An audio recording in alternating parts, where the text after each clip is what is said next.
At a workshop organized in Dakar in December 2011 by the Sub-Regional Fisheries Commission and its main technical and financial partners, more than 120 stakeholders from the sub-region came together for the presentation of a global study on the role of marine protected areas in fisheries management.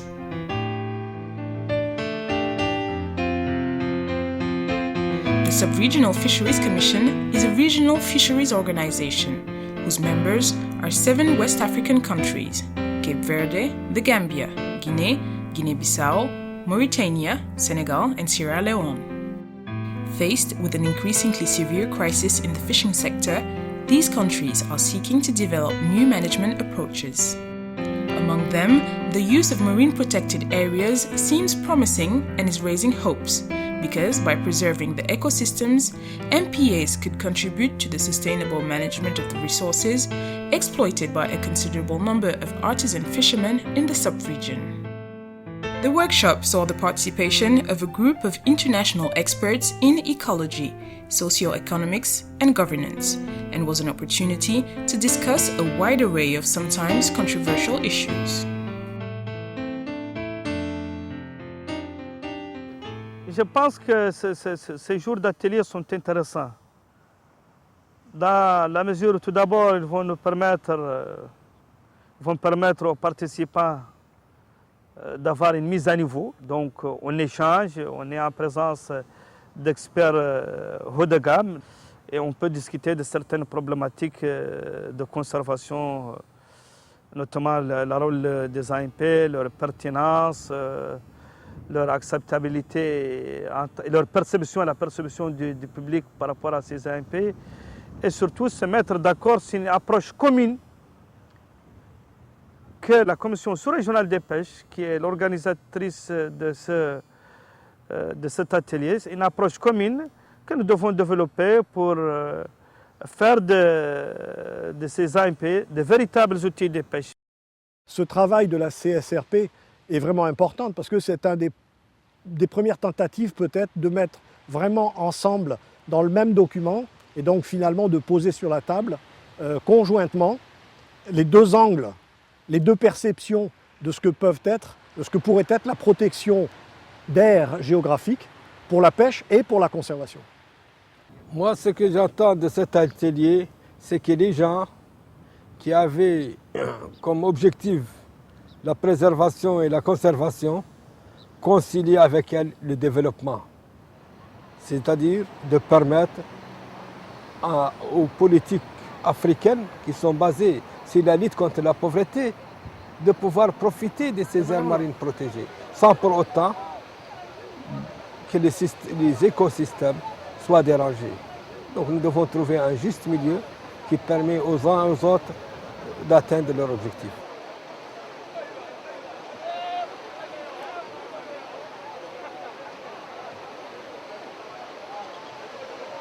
Il faut, nous les conservateurs, que nous ayons des arguments pour présenter aux décideurs, pour que la volonté politique soit un peu guidée aussi par nos, si vous voulez, par ce que nous voulons, c'est-à-dire par la conservation. Si nous avons des arguments pour dire que voilà la valeur économique, quand nous préservons cet espace, ce que ça pourrait rapporter, ça c'est important. Il faut faire la démonstration qu'on peut réconcilier des objectifs de production halieutique avec des objectifs de conservation. Et ça, le fait de spatialiser la gestion, de considérer qu'il y a des zones où on exploite et des zones où on limite la pêche, voire des zones où on interdit totalement la pêche, est une condition sine qua non pour réconcilier ces objectifs d'exploitation et ces objectifs de conservation.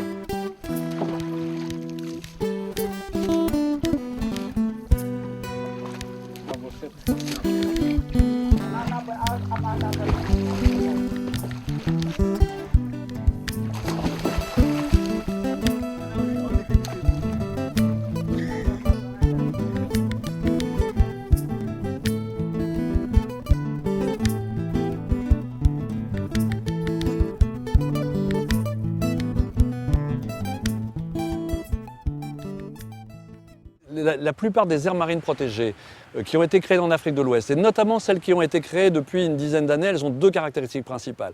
La première, c'est que c'est des aires marines d'une taille très réduite. Voilà, il y a une taille de ces aires marines protégées qui est trop petite pour avoir des effets réels sur l'état des ressources marines, sur les grands stocks de poissons et du coup, au bout du compte, sur les grandes pêcheries de la sous-région. Et puis elles ont été créées avec l'idée, à mon avis, naïve et qui ne peut pas être vérifiée, qu'elles pouvaient remplacer des modes de gestion traditionnels.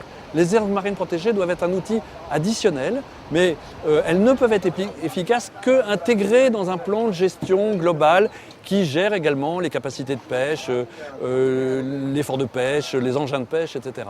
Il est trop naïf de penser que les aires marines protégées à elles toutes seules peuvent résoudre l'ensemble des problèmes de la pêche. Il nous paraît qu'il serait plus facile de mettre en place un petit nombre d'AMP assez grandes, placées dans des endroits critiques pour le système et pour les pêcheries qui y travaillent, plutôt que de travailler pêcherie par pêcherie pour savoir quelle petite AMP pourrait être utile pour quel type de pêcherie.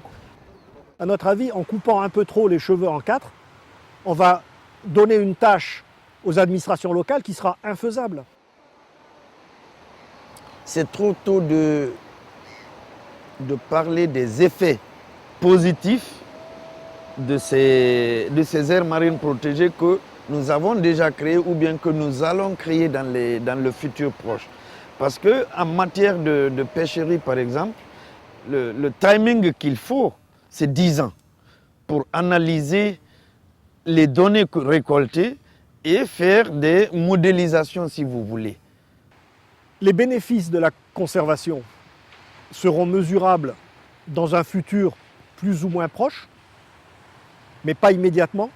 En revanche, par conservation, j'entends restriction des activités, exclusion de certaines personnes ou de certaines techniques, etc. Alors que les impacts négatifs seront perçus immédiatement. Et il faut reconnaître que c'est une position très difficile pour un gestionnaire de justifier des coûts qui sont perçus par ces populations immédiatement en leur promettant des bénéfices qui seront dans le futur et souvent pas faciles à mesurer.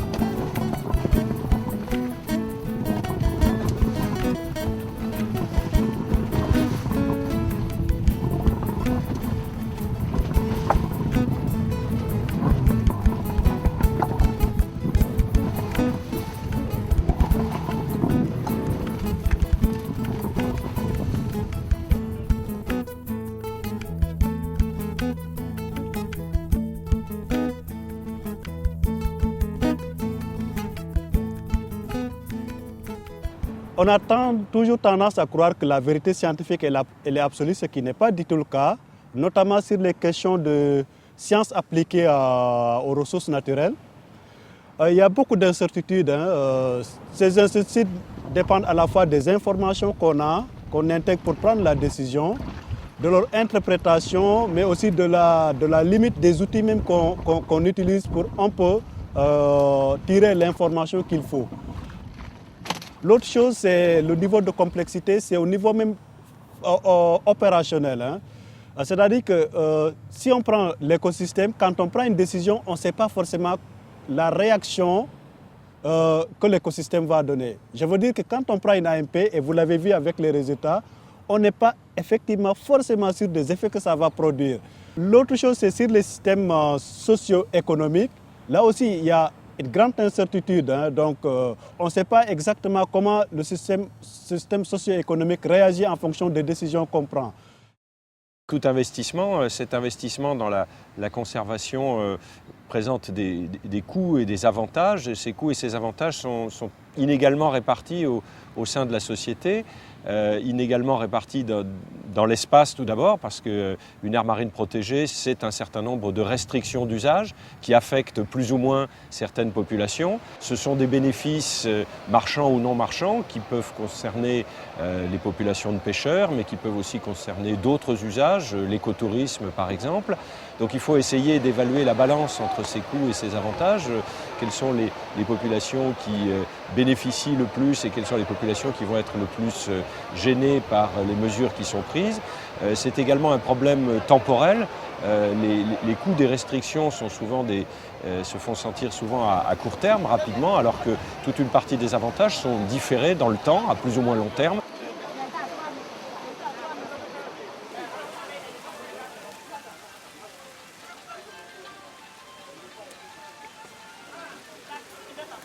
La conservation de l'écosystème, l'amélioration des ressources halieutiques, ça prend du temps et donc il faut être capable de pondérer ces différents éléments pour voir d'une part si le bilan global est positif et d'autre part comment se répartissent entre les différentes parties prenantes les bénéfices et les coûts de l'opération, de telle façon que éventuellement des mesures compensatoires ou des mesures d'accompagnement puissent être prises, de façon à ce que l'aire marine protégée soit acceptable si possible par l'ensemble du corps social. La mise en place d'une aire protégée n'a pas que des bénéfices, comme une mesure de pêche d'ailleurs traditionnelle n'a pas que des bénéfices, elle a également des coûts. Il faut être capable d'anticiper ces coûts aussi bien qu'on peut le faire avec les données qu'on a sous la main. Si on a de grands modèles mathématiques dans des ordinateurs, tant mieux. Et si on n'a qu'un arbre à palabres et des pêcheurs autour, tant pis, on fait avec ce qu'on a, mais c'est faisable.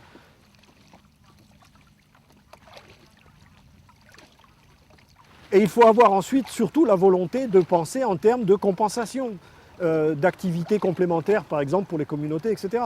Donc on peut le faire à un niveau très sophistiqué. En théorie, on peut le faire à un niveau simple. Encore faut-il avoir la volonté d'intégrer la conservation et la pêche dans un système qui est fonctionnellement intégré. Ce qui souvent, malheureusement trop souvent, n'est pas le cas.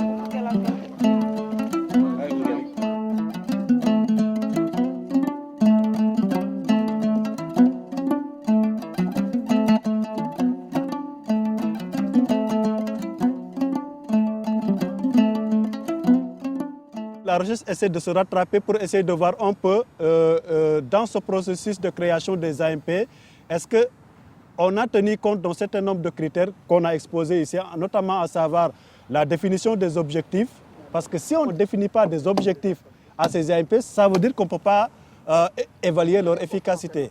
C'est ce qui manque souvent. Alors, dans la définition de ces objectifs, plusieurs niveaux doivent intervenir. Évidemment, on doit voir du point de vue écologique, quels sont les objectifs qu'on voudrait que l'AMP atteigne, du point de vue socio-économique. Donc tout ça, ça doit être clair pour pouvoir un peu suivre et évaluer l'efficacité de ces AMP.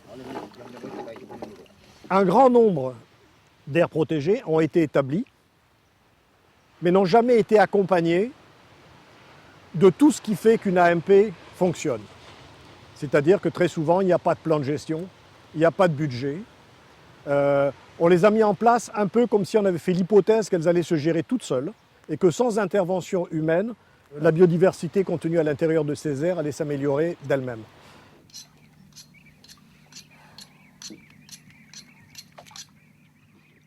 La communauté mondiale dans son ensemble reconnaît qu'il y a une très grande proportion des AMP qui ne fonctionnent pas.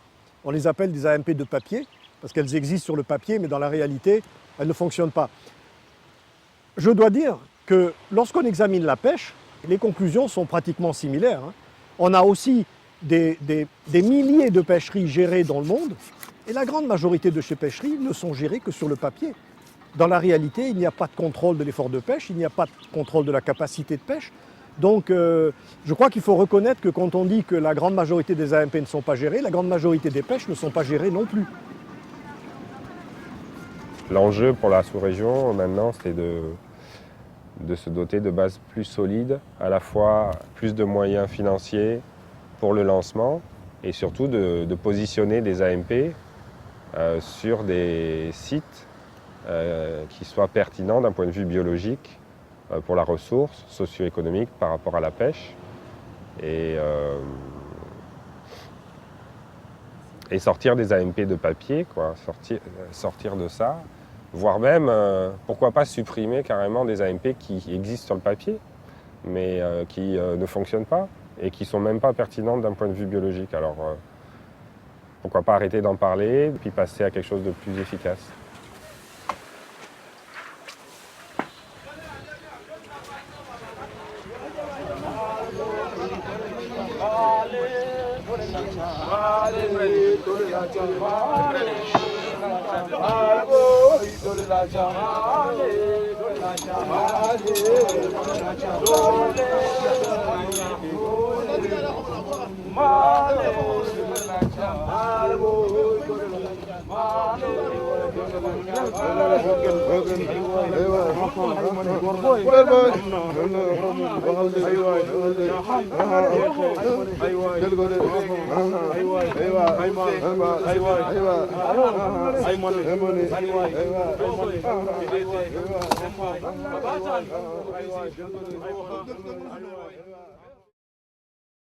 L'AMP, c'est un instrument de gestion indispensable. Mais cet instrument de gestion doit être un instrument qui est concerté entre les pêcheurs qui pêchent dans la zone, l'administration des pêches et l'administration chargée de l'environnement, c'est-à-dire des parcs. On doit se retrouver et déterminer ce qu'il faut pour qu'ensemble nous ayons... Mais quand c'est l'une des parties qui prend la décision, ça n'aboutira pas. Il faut que ça soit concerté, qu'on se fixe les règles réelles, qu'on détermine la zone, qu'on détermine, qu'on revoie comment on doit pêcher dans cette zone. Et c'est ça qui est quelque chose aujourd'hui qui n'est pas concerté et voué à l'échec.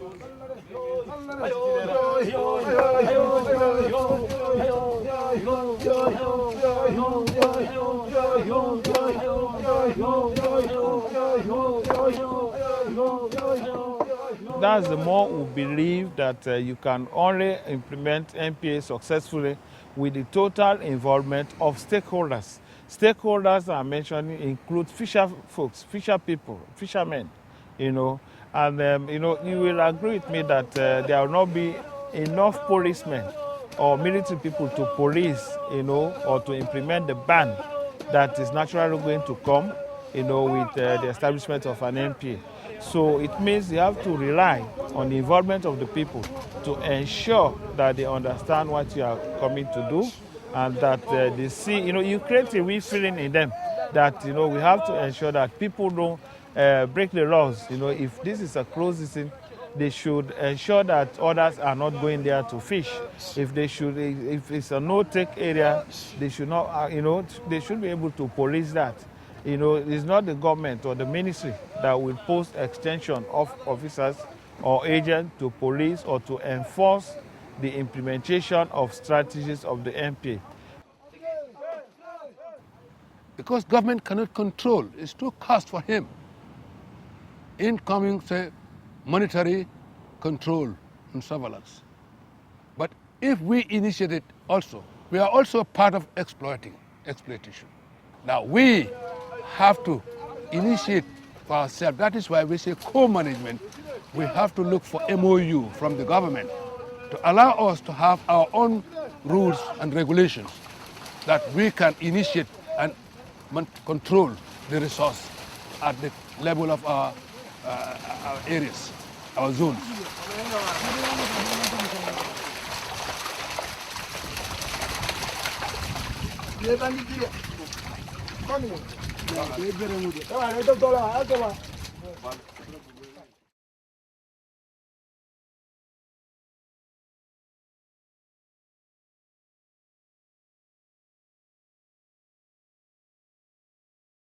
protection ou bien la conservation de l'environnement, c'est d'abord une volonté politique. Il faudrait que nos pays comprennent que quand on parle de conditions minimales d'accès, quand on parle de la gestion intégrée de la zone côtière, c'est pour nous-mêmes et c'est pour les générations futures. Ça, c'est important. Et donc, qu'on y mette un peu plus de volonté politique et sûrement plus de moyens aussi. Parce que, bon, actuellement, c'est les organisations internationales qui nous aident.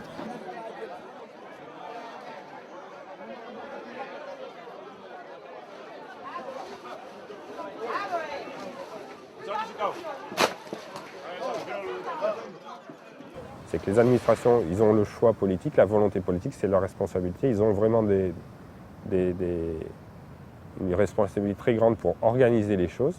Et les bailleurs, pour accompagner, c'est de trouver des systèmes qui permettent d'accompagner sur la durée sans qu'il y ait de rupture de financement et que ça dure plus longtemps que 3 ans, quoi. Si c'est pas compatible avec la durée de lancement, avec la durée d'appropriation et de mise en œuvre et de fonctionnement d'AMP.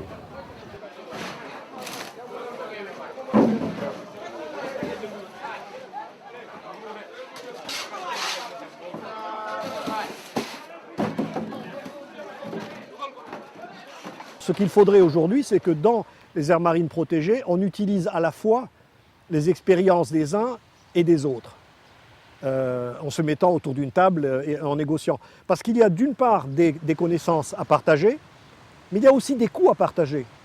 Les systèmes de surveillance, par exemple, les systèmes de recherche, les systèmes de suivi, de collecte des données, etc. Il y a certainement beaucoup d'activités qui sont à la fois communes à la gestion des pêches et à la gestion des AMP, qui pourraient être partagées si le cadre de gouvernance était intégré. Esse envolvimento da Comissão Subregional das Pescas com as questões das áreas marinhas protegidas, que normalmente está sempre a cargo da gestão do ambiente, muitas vezes em ministérios separados, organismos separados. Portanto, essa junção, eu acho que é muito bom para melhor se definirem estratégias nesses setores. Portanto, uma harmonização da atuação, portanto, nas estratégias políticas, portanto, ambientais e das pescas é mesmo necessária.